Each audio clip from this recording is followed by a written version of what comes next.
ನಮ್ಮ ಜೊತೆ ಶಾಸಕರಾಗಿರ್ತಕ್ಕಂಥ ರೆಬಲ್ ಶಾಸಕರಾಗಿರ್ತಕ್ಕಂಥ ಬಸನಗೌಡ ಪಾಟೀಲ್ ಯತ್ನಾಳ್ ರವರಿದ್ದಾರೆ. Yes sir, yes sir.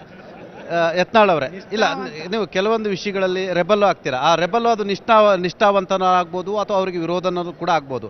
S, ಭಾರತೀಯ ಜನತಾ ಪಕ್ಷದ ನಾಯಕರು ತಮ್ಮನ್ನು ಸಂಪರ್ಕ ಮಾಡಿದರು, ಕೇಂದ್ರದ ನಾಯಕರು ಸಂಪರ್ಕ ಮಾಡಿದರು, ತಾವು ಕೈ ಜೋಡಿಸ್ಬೇಕಂತ ಹೇಳಿದ್ರು. ಇದ್ರ ಅರ್ಥ ಏನಂತ ಹೇಳಿದ್ರೆ ಯತ್ನಾಳ್ ರವರ ಆತ್ಮ ಇನ್ನೂ ಕೂಡ BJPಯಲ್ಲೇ ಇದೆ. ನೋಡಿ, ಈಗ ನಾನು MLA ಆಗಿದ್ದು ಯಾವ ಪಾರ್ಟಿಯಿಂದ? BJPದಿಂದ. ನನ್ನ ಹೋರಾಟ ಯಾರ ವಿರುದ್ಧ? ಒಂದು ಭ್ರಷ್ಟರ ಕುಟುಂಬದ ವಿರುದ್ಧ ಹೋರಾಟ. ಆ ಕುಟುಂಬ ಬೇರೆ, BJP ಬೇರೆ. ಮತ್ತು ನಾವು ಯಾವ ಚಿಹ್ನೆಯಿಂದ ಆರಿಸಿ ಬಂದೇನಲ್ಲ, ಅದಕ್ಕೆ ನಾನು ಮೋಸ ಮಾಡಬಾರ್ದು ಅಂತೇಳಿ BJPಗೆ ನಾನು ಮತದಾನ ಮಾಡಿದ್ದೇನೆ. ಹಾಗಾದ್ರೆ ಯಾಕೆ ನಿಮ್ಮನ್ನು ಉಚ್ಚಾಟನೆ ಮಾಡಿದ್ರು? ನೀವು ಪಾರ್ಟಿಗೆ ಏನೋ ದ್ರೋಹ ಮಾಡಿಲ್ಲ ಅಂತ ನೀವು ಹೇಳ್ತೀರಾ, ಪಾರ್ಟಿ ವಿರುದ್ಧ ನಾನು ನಿಂತಿಲ್ಲ ಅಂತ ಹೇಳಿದ್ರೆ. ಹಾಗಾದ್ರೆ ಕೇಂದ್ರ ಯಾಕೆ ಆ ನಿರ್ಧಾರವನ್ನು ತೆಗೆದುಕೊಳ್ತು? ನೋಡಿ, ಅವಾಗೂ ನಾ ಪಕ್ಷೇತರ MLC ಆರಿಸಿ ಬಂದಿದ್ದೆಲ್ಲ, ಅವಾಗೂ D.A. ಶಂಕರಮೂರ್ತಿ ಅವರ ವಿರುದ್ಧ ವಿಶ್ವಾಸ ಬಂದಾಗ ಅದನ್ನು ವಿಫಲಗೊಳಿಸುವಂಥದ್ದು ನಂದು ಒಂದೇ ಹೋಟ್ನಿಂದ ಇತ್ತು, ನಾ ಅದಕ್ಕೆ ಹಾಕಿದ್ದೀನಿ. ಈಗೂ BJPಗೆ ನಾ ಸೂಚನೆ ಏನು ಕೊಟ್ಟಾರ, ಅವ್ರು ಹೆಂಗೆ ಮಾಡೆಲ್ ತೋರಿಸಾರ ಅದ್ರ ಪ್ರಕಾರ ಹಾಕಿ. ಎಸ್, ಅಂದರೆ ಯತ್ನಾಳ್ರವ್ರ ಅವಶ್ಯಕತೆ ಇದೆ ಅನ್ನೋದು BJPಗೆ ಈಗ ನಿಜ ಮತ್ತೆ ಅರಿವಾಗ್ತಿದೆಯಾ? ಏನು ಗೊತ್ತಿಲ್ಲ ಅದು ಏನು ಅವಶ್ಯಕತೆ ಇದೆಯೋ. ಓಟ್ ಬೇಕು, ಆಯಿತಾ? ಓಟು ನೋಡಿ, ಈಗ ಬರೀ ಓಟ್ ಅಂತ ಅಷ್ಟೇ ಅಲ್ಲ, ನಮ್ಮದು ಒಂದು ಆತ್ಮಸಾಕ್ಷಿ ಐತಲ್ರಿ. ಅವ್ರೇನಾದ್ರು ಮಾಡ್ಕೊಳ್ಳಿ, ನಾನೇನು ಲೆಟ್ರ್ ಕಳಿಸಿಲ್ಲ ನನ್ನ ಪಾರ್ಟಿಗೆ ಜಾಯಿನ್ ಮಾಡ್ಕೊರಿ ಅಂತ ಹೇಳಿಲ್ಲ. ಅದ್ರಾಗ ಸ್ಪಷ್ಟ ಬರ್ದೀನಿ. ಇದರ ಅರ್ಥ ನಾನು ಭಾರತೀಯ ಜನತಾ ಪಾರ್ಟಿಗೆ ಸೇರಬೇಕನ್ನುವಂಥ ಉದ್ದೇಶದಿಂದ ಈ ಪತ್ರ ಬರೆದಿಲ್ಲ ಅಂತ ಹೇಳಿದ್ದೇನೆ. ನಾನು ನನ್ನ ಆತ್ಮಸಾಕ್ಷಿಯಾಗಿ. ನೀವೇ ಪತ್ರ ಬರೆದು ನಾನು ಓಟ್ ಹಾಕ್ತೀನಿ ಅಂತ ದುಂಬಾಲು ಬಿದ್ದು ಕೇಳ್ಕೊಂಡ್ರ ಅಥವಾ ಅವ್ರು ನಿಮ್ಮನ್ನು ಕೇಳ್ಕೊಂಡ್ರ?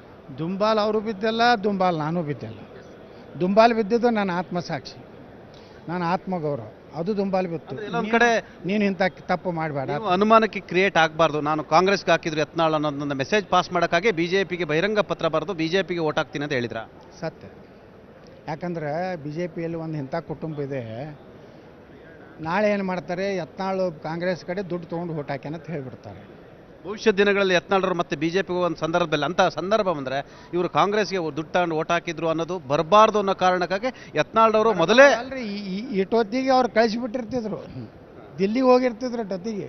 ಇಲ್ಲಿ ಕೌಂಟಿಂಗ್ ಸಹಿತ ನೋಡ್ತಿರಲಿಲ್ಲ. ನಾವೀಗ BJP ಅಲ್ವಲ್ಲ ಸರ್, ಯಾಕೆ ಮತ್ತೆ ಡೆಲ್ಲಿಗೆ ಹೋಗ್ತಾರೆ? ಅಂದ್ರೆ ಕಾಂಗ್ರೆಸ್ಗೆ ಓಟ್ ಹಾಕಿದ್ದಾನೆ ನೋಡಿ. ನೀವು ಮತ್ತೆ BJP ತಗೋಬಾರ್ದು. ನೀವು ಅವ್ರು ತೊಗೊಂಡ್ಬಿಟ್ರೆ ನನ್ನ ಮಗನ ಭವಿಷ್ಯ ಏನು ಹುಷಾರ್ ಅಂತ ಹೇಳಿ ಬರ್ಲಾಕೆ ಹೋಗ್ತಿದ್ರು. ಯತ್ನಾಳ್ರವರ ಆತ್ಮ ಇನ್ನೂ ಕೂಡ BJPಯಲ್ಲೇ ಇದೆ. ನೋಡಿ, ಈಗ ನಾನು MLA ಆಗಿದ್ದು ಯಾವ ಪಾರ್ಟಿಯಿಂದ? BJPದಿಂದ. ನನ್ನ ಹೋರಾಟ ಯಾರ ವಿರುದ್ಧ? ಒಂದು ಭ್ರಷ್ಟರ ಕುಟುಂಬದ ವಿರುದ್ಧ ಹೋರಾಟ. ಆ ಕುಟುಂಬ ಬೇರೆ, BJP ಬೇರೆ. ಮತ್ತು ನಾವು ಯಾವ ಚಿಹ್ನೆಯಿಂದ ಆರಿಸಿ ಬಂದೇನಲ್ಲ, ಅದಕ್ಕೆ ನಾನು ಮೋಸ ಮಾಡಬಾರ್ದು ಅಂತೇಳಿ BJPಗೆ ನಾನು ಮತದಾನ ಮಾಡಿದ್ದೇನೆ. ಹಾಗಾದ್ರೆ ಯಾಕೆ ನಿಮ್ಮನ್ನು ಉಚ್ಚಾಟನೆ ಮಾಡಿದ್ರು? ನೀವು ಪಾರ್ಟಿಗೆ ಏನೋ ದ್ರೋಹ ಮಾಡಿಲ್ಲ ಅಂತ ನೀವು ಹೇಳ್ತೀರಾ, ಪಾರ್ಟಿ ವಿರುದ್ಧ ನಾನು ನಿಂತಿಲ್ಲ ಅಂತ ಹೇಳಿದ್ರೆ. ಹಾಗಾದ್ರೆ ಕೇಂದ್ರ ಯಾಕೆ ಆ ನಿರ್ಧಾರವನ್ನು ತೆಗೆದುಕೊಳ್ತು?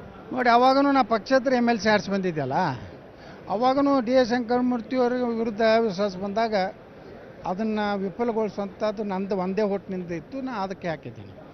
ಈಗೂ BJPಗೆ ನಾ ಸೂಚನೆ ಏನು ಕೊಟ್ಟಾರ, ಅವ್ರು ಹೆಂಗೆ ಮಾಡೆಲ್ ತೋರಿಸಾರ ಅದ್ರ ಪ್ರಕಾರ ಹಾಕಿ. ಎಸ್, ಅಂದರೆ ಯತ್ನಾಳ್ರವ್ರ ಅವಶ್ಯಕತೆ ಇದೆ ಅನ್ನೋದು BJPಗೆ ಈಗ ನಿಜ ಮತ್ತೆ ಅರಿವಾಗ್ತಿದೆಯಾ? ಏನು ಗೊತ್ತಿಲ್ಲ ಅದು ಏನು ಅವಶ್ಯಕತೆ ಇದೆಯೋ.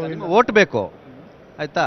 ಓಟು ನೋಡಿ, ಈಗ ಬರೀ ಓಟ್ ಅಂತ ಅಷ್ಟೇ ಅಲ್ಲ, ನಮ್ಮದು ಒಂದು ಆತ್ಮಸಾಕ್ಷಿ ಐತಲ್ರಿ. ಅವ್ರೇನಾದ್ರು ಮಾಡ್ಕೊಳ್ಳಿ, ನಾನೇನು ಲೆಟ್ರ್ ಕಳಿಸಿಲ್ಲ ನನ್ನ ಪಾರ್ಟಿಗೆ ಜಾಯಿನ್ ಮಾಡ್ಕೊರಿ ಅಂತ ಹೇಳಿಲ್ಲ. ಅದ್ರಾಗ ಸ್ಪಷ್ಟ ಬರ್ದೀನಿ. ಇದರ ಅರ್ಥ ನಾನು ಭಾರತೀಯ ಜನತಾ ಪಾರ್ಟಿಗೆ ಸೇರಬೇಕನ್ನುವಂಥ ಉದ್ದೇಶದಿಂದ ಈ ಪತ್ರ ಬರೆದಿಲ್ಲ ಅಂತ ಹೇಳಿದ್ದೇನೆ. ನಾನು ನನ್ನ ಆತ್ಮಸಾಕ್ಷಿಯಾಗಿ. ನೀವೇ ಪತ್ರ ಬರೆದು ನಾನು ಓಟ್ ಹಾಕ್ತೀನಿ ಅಂತ ದುಂಬಾಲು ಬಿದ್ದು ಕೇಳ್ಕೊಂಡ್ರ ಅಥವಾ ಅವ್ರು ನಿಮ್ಮನ್ನು ಕೇಳ್ಕೊಂಡ್ರ?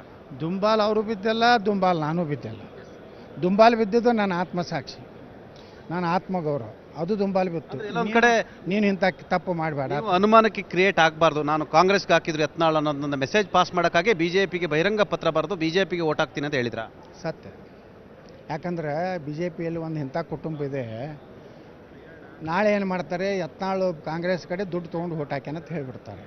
ಭವಿಷ್ಯದ ದಿನಗಳಲ್ಲಿ ಯತ್ನಾಳ್ರು ಮತ್ತೆ BJPಗೆ ಒಂದು ಸಂದರ್ಭದಲ್ಲಿ ಅಂತ ಸಂದರ್ಭ ಬಂದರೆ ಇವರು ಕಾಂಗ್ರೆಸ್ಗೆ ದುಡ್ಡು ತಗೊಂಡು ಓಟ್ ಹಾಕಿದ್ರು ಅನ್ನೋದು ಬರಬಾರ್ದು ಅನ್ನೋ ಕಾರಣಕ್ಕಾಗಿ ಯತ್ನಾಳ್ರವರು ಮೊದಲೇ ಇಷ್ಟೊತ್ತಿಗೆ ಅವ್ರು ಕಳಿಸಿಬಿಟ್ಟಿರ್ತಿದ್ರು, ದಿಲ್ಲಿಗೆ ಹೋಗಿರ್ತಿದ್ರು ಟೊತ್ತಿಗೆ, ಇಲ್ಲಿ ಕೌಂಟಿಂಗ್ ಸಹಿತ ನೋಡ್ತಿರಲಿಲ್ಲ. ನಾವೀಗ ಬಿಜೆಪಿ ಅಲ್ವಲ್ಲ ಸರ್, ಯಾಕೆ ಮತ್ತೆ ಡೆಲ್ಲಿಗೆ ಹೋಗ್ತಾರೆ? ಅಂದ್ರೆ ಕಾಂಗ್ರೆಸ್ಗೆ ಓಟ್ ಹಾಕಿದ್ದಾನೆ ನೋಡಿ, ನೀವು ಮತ್ತೆ ಬಿಜೆಪಿ ತಗೋಬಾರ್ದು. ತಗೋಬಾರ್ದು. ನೀವು ಅವ್ರು ತೊಗೊಂಡ್ಬಿಟ್ರೆ ನನ್ನ ಮಗನ ಭವಿಷ್ಯ ಏನು ಹುಷಾರ್ ಅಂತ ಹೇಳಿ ಬರ್ಲಕ್ಕೆ ಹೋಗ್ತಿದ್ರು. ನಿರ್ಭೀತ, ನಿಷ್ಪಕ್ಷಪಾತ, ವಿಶ್ವಾಸಾರ್ಹ ಸುದ್ದಿಗಳಿಗೆ ಮತ್ತೊಂದು ಹೆಸರಾಗಿರುವ ನ್ಯೂಸ್ 18 ಕನ್ನಡ ಈಗ ಆಪ್ನಲ್ಲೂ ಲಭ್ಯವಿದೆ. ದಯವಿಟ್ಟು ಇಲ್ಲಿರುವ QR ಕೋಡ್ ಸ್ಕ್ಯಾನ್ ಮಾಡಿಕೊಂಡು ಆಪ್ ಡೌನ್ಲೋಡ್ ಮಾಡೋದಕ್ಕೆ ಮರಿಬೇಡಿ. ನಿಮ್ಮ ಬೆಂಬಲ ಹೀಗೆ ಸದಾ ನಮ್ಮೊಂದಿಗಿರಲಿ. ಧನ್ಯವಾದ.